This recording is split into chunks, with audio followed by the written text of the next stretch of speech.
Assalamualaikum warahmatullahi wabarakatuh. Perkenalkan, nama saya Rendra Yufi Arnado dari kelas 11 TITL 1. Kali ini saya akan meringkaskan resumé tentang instalasi listrik satu fasa. Yang pertama, kita ringkasan pembahasannya, yaitu definisi listrik satu fasa.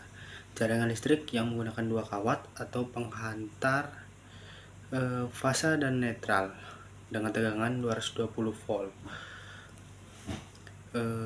Dua proses instalasi listrik. Yang pertama perencanaan, yang kedua pelaksanaan. Faktor penentu desain instalasi, yang pertama ada beban. Perencanaan listrik yang akan digunakan beban dibagi menjadi 3 jenis. Yang pertama ada lampu. Berbagai jenis lampu LED, lampu gantung, dan spotlight luar ruangan digunakan di berbagai area rumah.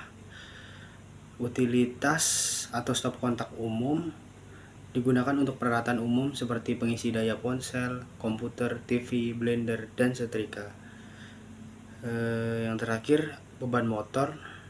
Peralatan yang sensitif terhadap pemadam listrik atau penurunan tegangan seperti mesin cuci, AC, kulkas, dan pompa air.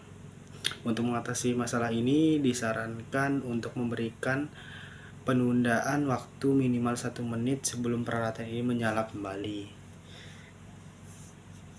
Kemudian ada jalur kabel. Jalur utama dibagi menjadi 3 sesuai dengan jenis bebannya. Yang pertama, jalur lampu dicabangkan ke setiap ruangan dengan saklar, sementara spotlight luar ruangan menggunakan saklar pengatur waktu atau timer switch di kotak panel. Yang kedua, jalur utilitas dicabangkan ke setiap titik stop kontak di setiap ruangan. Yang ketiga, jalur beban motor dicabangkan menuju titik stop kontak khusus beban motor. Kemudian kontrol saklar untuk lampu, stop kontak umum untuk utilitas, dan stop kontak khusus untuk beban motor. Lalu perhitungan daya.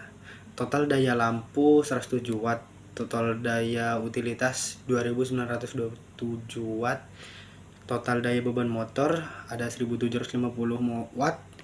Total daya yang dibutuhkan untuk instalasi ini adalah 2927 watt, sehingga disarankan untuk mendaftar daya PLN sebesar 3500 volt. Desain kotak panel atau panel meter. Yang pertama ada komponen LCB yang berfungsi sebagai main incoming dari KWH meter PLN dan mengukur kebocoran arus untuk mencegah sengatan listrik atau kebakaran.